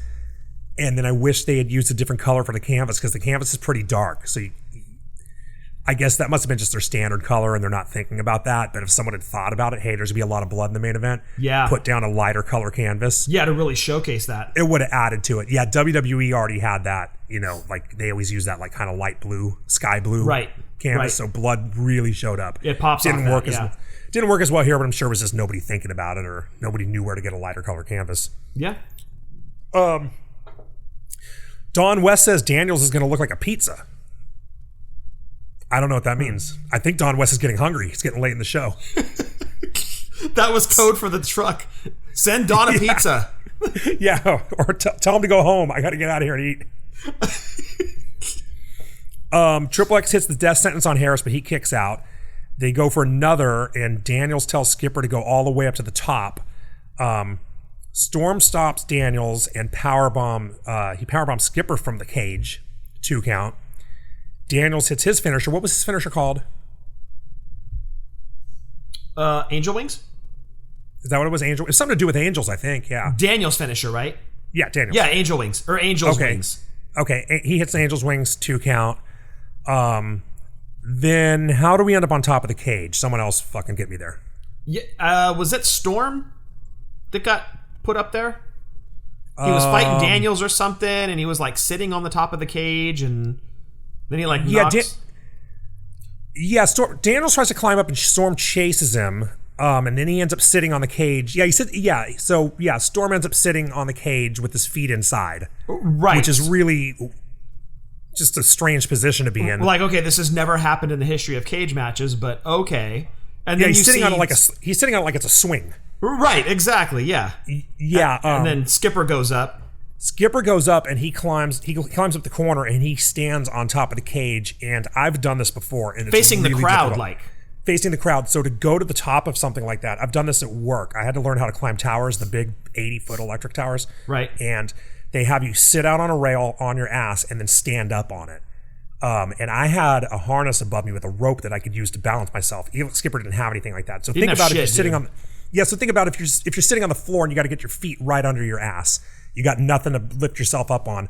So it took him a long, long time to do this. It took like the longest 2 minutes to find his footing on that opposite end. Yeah, and James Storm had to just sit there prone this whole time, but it looked goofy. But having done that, I can see why it took him so long, especially on the top of a chain link fence where you have the points of the chain link. Right. And he runs over that, and I didn't even realize it was this match until it started to get set up. That's where you see that Hurricane Rana from the top of the cage that's been in every TNA highlight reel for the last 18 years. Well, I don't think it's just an iconic moment for TNA. I think it's an iconic wrestling moment. I would definitely say so. Of the cage. Yeah, I agree. Yeah, it's right up there with Jeff Hardy and Edge doing the spear hanging from the belt. Yeah, absolutely. One of those things. Everyone's seen it a million times. Even if you don't watch TNA, you've seen it somewhere in some YouTube highlight video or whatever. Yeah, even if you don't know the guys in that shot, you know exactly what shot we're talking about with that Hurricane Run off the top of the cage. It's, in my opinion, just one of the most iconic wrestling moments ever. Yeah. This really exemplifies how I felt that TNA, or while WWE had the entertainment, TNA had the wrestling. That was just a beauty. Yeah. It was showcased in this match for sure, yeah. Yeah. And I thought that should have been the end of the match, but it wasn't. But then I ended up changing my mind about that as we went on, which was really, normally matches like that, there's no coming back from that. Once you don't pin a guy, it's like that kind of ruins. So many ECW matches have done that for me. Yeah. But we get a 4-man Tower of Doom, which I actually didn't like, and I never liked that. It was a little sloppy, looked a little gnarly when they were hitting sloppy, the mat. and it looks fake and contrived, and it's just dumb, and it should be called the Human Centipede anyway. Like, it's not even a good name. But when it gets really good toward the end, as Harris drags Daniels to the corner and handcuffs his ass. Yes. That Payback. was great. And that was what brought the match back for me after not pinning after that Hurricane Run. I was like, finally, the great. heel move is finally going to take place. Mm-hmm. Yeah, right. It really brought this whole match like full circle and really put the exclamation point on their story. So well done. Right, and I'm marking out at this point. Oh, for sure. Skipper takes a super kick, and it's looking bad for Triple X. And then he ends up taking a superplex? Yes. Yeah, that was he ends up taking a superplex, and that's the end of the match. AMW ends up hitting Skipper with Triple X's finisher. Like they were going to go for the death sentence, which is AMW's finisher. They hit Triple X's finisher instead, and then pinned Skipper with that. Right, that's right. I forgot it was their finisher. So again, just the storytelling in this match with the feud that they had was just so good. Like, say what you will about TNA, but they really showed off when they could do something well, they did it, and that was this match. Right, when they booked the right guys in the right scenario, they could do, yeah.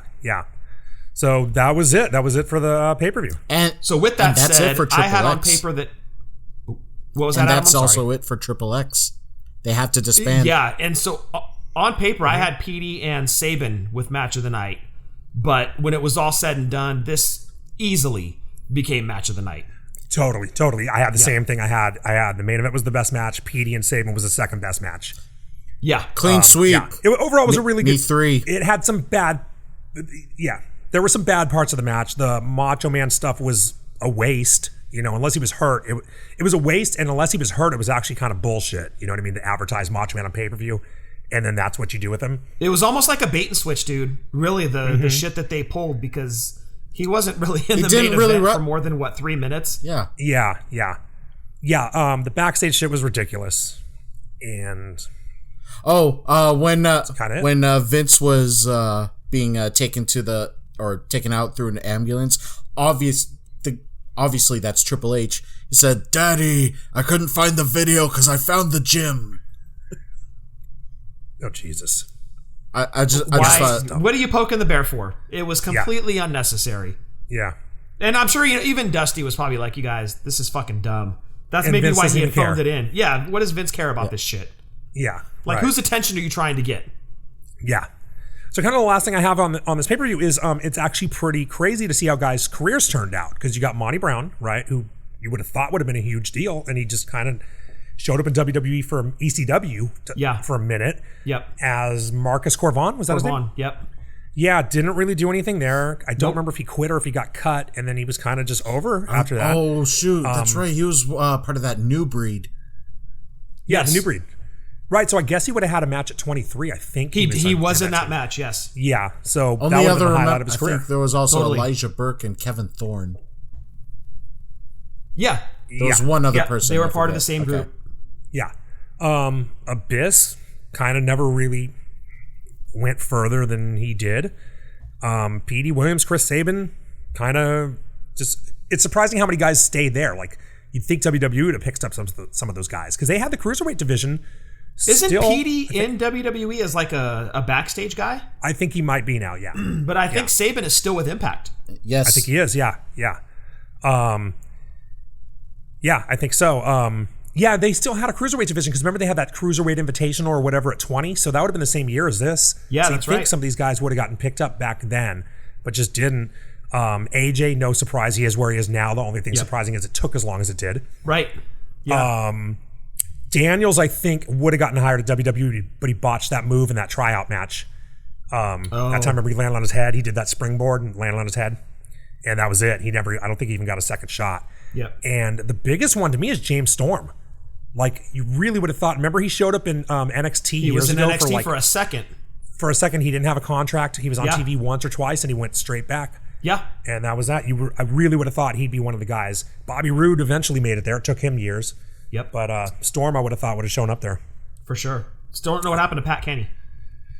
Really wondered about that one. I'm not wondering. He's selling hot tubs, I bet. Hot tubs? He's a hot tub salesman in a mall. Or he works at Hot Tropics cleaning hot tubs.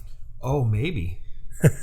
Take your honey to a hot He needs tub. to get back to Don West, teach me some of those marketing tactics, I guess. Yeah, right. Yeah, that's the bigger question. Where is Don West? I also don't care. I'm just glad he's not making me buy sports cards anymore. He probably does a podcast like everybody else. One that I don't listen to. Right, yeah, he probably gets less downloads than us too. Come on, nobody gets less downloads than us. That's not true. That's not true. We hope all of you enjoyed this TNA pay-per-view. If you want to check it out, it is available on YouTube. Again, this is Turning Point 2004. And please let us know what you think about our coverage of this pay-per-view. Share your opinions on the social media platforms. Instagram, Twitter, and TikTok, wrestling_drunk. Definitely want to hear from you, and please tell your family, friends, heels, and faces to like, share, and smash that subscribe button. On behalf of Eddie and Scott, I'm Adam, reminding all of you to enjoy your buzz, watch wrestling responsibly, drink like nobody's watching. We'll see you next time with another great episode. Maybe somebody will still be handcuffed to the ring. I don't know. But we'll see you next time for another great episode. 1, 2, 3. Mahi Mahi. No, really, who the fuck is Pat Kenny? He's building up good intentions and not enough. You were so weary, the hearts are straight. The night of vows find the deepest place. I'm sick and tired of hollow hope. The promises empty away with words. They're beating back inside my head. Only things I can say that won't change a thing.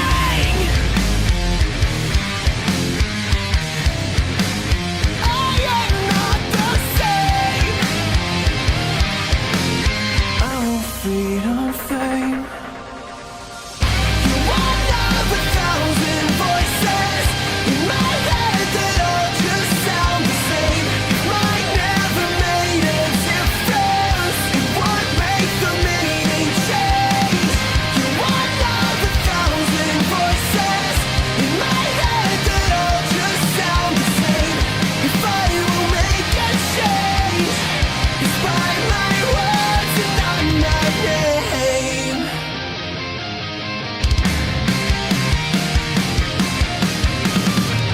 I'm tired, I'm sick of misfit beggars with fabled songs and easy out. I hear you clearer than you hear yourself. Bite down on your blindness and spit it out.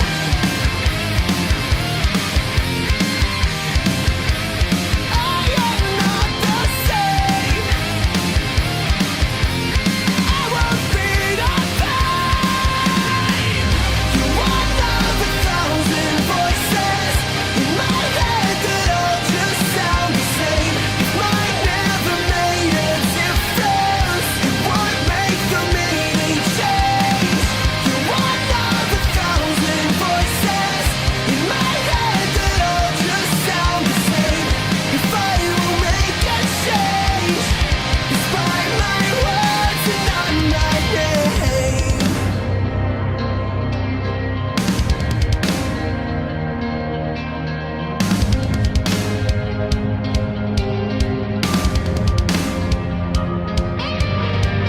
I won't sink into a sea of gray.